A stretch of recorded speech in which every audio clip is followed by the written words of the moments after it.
welcome back to RC with Adam. My name is Adam, and I'm so glad to be back here. And you know what I love? I love 3D printing. It's freaking awesome, but you know what? It can go wrong very easily for many different reasons. And one of those big reasons is moisture in the filament. You gotta keep your filament dry. Otherwise, you can have weak prints, you can have a lot of stringing, it can just be really terrible. Now, I keep my filament in a sealed container, airtight container, but I wanted to have a container for one spool of filament so that I could keep it dry as I print on my printer and not have to take it off the printer and put it back in the airtight container every single time. So in this video, I'm going to show you how I made a very cheap, very simple dry box for my filament.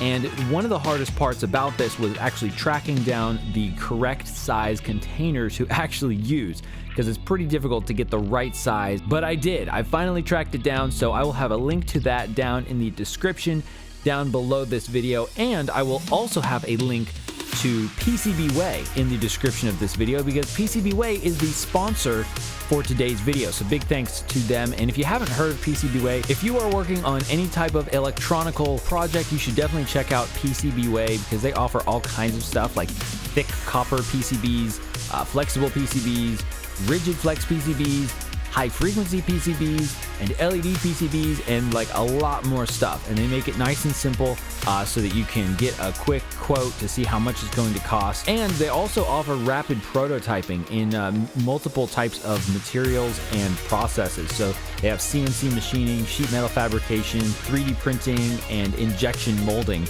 And then you can get all different types of materials within those processes. So it seems pretty cool. So if you are working on an electronics project or working on something where you need some rapid prototyping, definitely check out PCBWay.com, link in the description. All right, first let's go over what we're going to need for this project. Of course, we're going to need the container itself, which in this case is a Komax container from the Biokips line, whatever that means. And this is like just the right size. And right now you can get like 2 of these for around $20. So that's, about $10, $11, $12 a piece. Now we're going to need some way of holding the filament roll. Now we could use a spool holder like the kind that you probably got with your 3D printer. However, in this case, this one is actually narrower at one end, which will cause the roll to kind of slant to one side. So I don't really want to deal with that. So in this case, what I'll be using is an old airborne container, these little tubes, and I just cut it down to size right about 4 3/4 inches, or it looks like right about 105-ish millimeters. And then I'm going to use 2 1/4-20 screws. The actual thread type doesn't really matter, but that's what I have. So it's 1/2 inch long and it's a 1/4 inch in diameter, and this is just going to be to hold the spool holder in place and keep it suspended. The actual length and diameter doesn't really matter. You could use a lot of different types of hardware for this. And I'm going to be installing one of these Bowden tube connectors to help minimize the air gap around the filament to keep that moist air out of the box. This piece isn't really necessary. In another box that I made, I actually just glued in a piece of PTFE tubing, but I think this is kind of a nice touch, and I have an extra one, so it works out. And next you're going to need a drill bit. I suggest using a step drill bit. That this one goes from 1/8 inch to 1/2 inch. We only need to go up to 1/4 inch. But keep in mind, you really need to step up the drill size and don't just start with a large 1/4 inch drill size, because you will crack the plastic. That's what I did the last time, and I had to patch it up with some tape. So be sure to start with a small hole and then get progressively larger, and a step drill bit works great for this. And just in case you were wondering, a typical filament roll is about 8 inches in diameter at the largest part, and it measures right about 3 inches wide, or tall in a way, depending on how you look at it. And for this roll, the hub diameter is right about 2 1/8 inches. If your spool has a much larger or smaller hub diameter, then you may need to adjust where you install the hardware, as you'll see in just a second. Now, the first thing I'm going to do is actually mark the center of this container. It basically has a little dimple from the forming process, so that works out nicely. I'm just going to mark it with a Sharpie so that we can see it more easily. Then from there, you want to make a mark straight up right about 1 inch. The exact measurement doesn't really matter, but you want to get close to this because we want the spool to have enough room below it to rotate freely, and we're going to be putting some silica beads down at the bottom, and we don't want those to get in the way of the spool. Next, you want to get something to make an indentation where you made that mark with the Sharpie. In this case, I'll just be using an awl from a Swiss Army knife. We don't actually want to punch through the plastic, but we at least want to make an indentation for our drill bit so that it won't slip. I'm going to cut a piece of painter's tape and put it on the drill bit to mark where I want to stop drilling. Otherwise, it could be very easy to accidentally drill a much larger hole. Now you see, I stopped before I got to the full 1/4 inch size, and really I probably should have stopped when the hole was even smaller, because what we're going to do is transfer that hole onto the lid in just a second. Since these containers are stackable, the easiest way to do this is to just lay the bottom of the container that we've already drilled on top of the lid of the container, and then we can line up those holes. I'm also going to add an arrow so that I can make sure I keep the orientation of the 2 containers.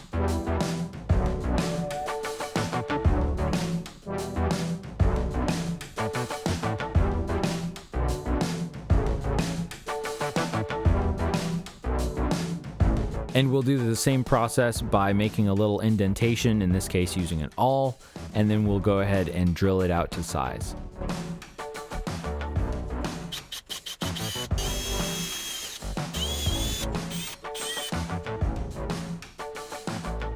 As you can see, the 1/4 screw fits nicely with a little bit of wiggle room, but that's okay because we're actually just going to glue it in.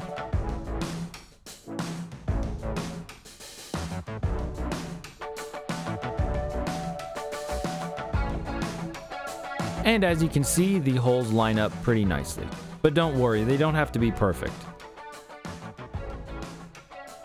Next, I'm going to take a razor blade and score around the hole. So this is going to give the hot glue that we're about to put on there something to grip onto and hopefully keep everything in place. And now we'll apply some hot glue liberally around the holes.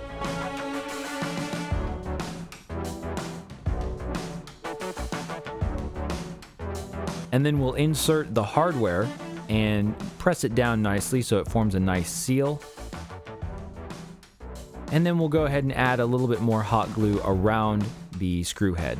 And that will make a nice airtight, watertight seal. For the other screw, I'm going to cut a piece of painter's tape to wrap around the screw threads, because on the last one, some of the glue got on the threads, which causes it to be sticky and may cause problems with the spool rotating. And we'll just do the same thing with the glue on this side and press the hardware into place. And then we'll add a little bit more hot glue on top, because a little bit more hot glue never hurt anybody. Yay!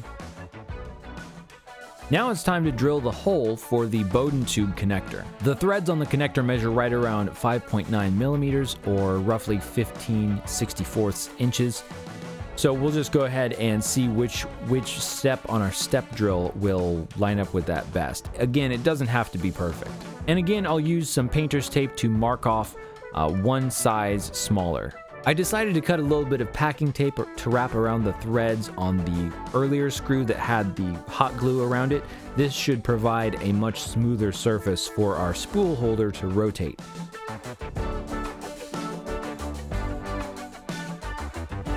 And now it's time for a little test fit. So we'll put our filament holder in there and then our filament spool. And as you can see, the orientation is important to match up the screws so that they are in line with each other. Everything fits well. There's plenty of room for the filament to move around and rotate freely. Now I'm going to make a mark using a Sharpie for our Bowden tube connector. And in this case, I'm going to put it kind of on the corner, so that way I could have this filament holder either pointing up or pointing out, and it would work the same pretty much either way. Again, we'll do the same method where we make a little mark with an awl, and then we'll drill it out to size.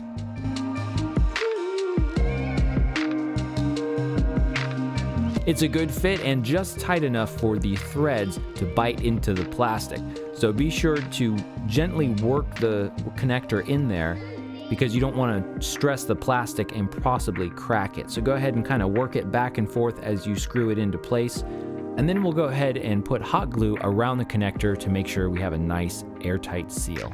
Looks good. Next, I'm going to cut a couple pieces of regular Adam's Ready Board foam core, and I'm going to double it up so that it is 2 layers high. This piece is going to go on the bottom of the filament holder, and this is so that we can kind of offset the slanted shape of the container.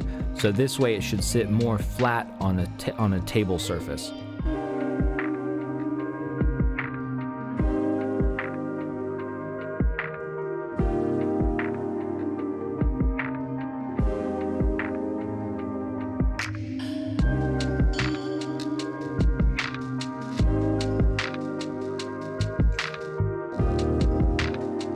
And we're almost done. And now we need to add the part that really makes this a dry box, which is going to be silica beads which absorb the moisture inside the box. That way it will get into the beads and not our filament. I'm going to take a regular sandwich-sized Ziploc bag and poke a bunch of holes in it. I put a piece of foam behind the bag to make it easier to poke the holes. And I'll have a link to these silica beads in the description as well. Just in case you were wondering, I put about 142 grams in there. I'm sure there's a more elegant way of doing this, but I've found that it seems to work fine to just double the bag over and then place it on what will be the bottom of the container. It's not the most secure method, but this way it makes it easy to take out the bag so that I can reactivate the beads whenever I need to. All right, let's put that filament spool in there and test this baby out. We're pretty much done. You just need to undo the filament, thread it through the exit, and then put the lid back on, and we'll be good to go.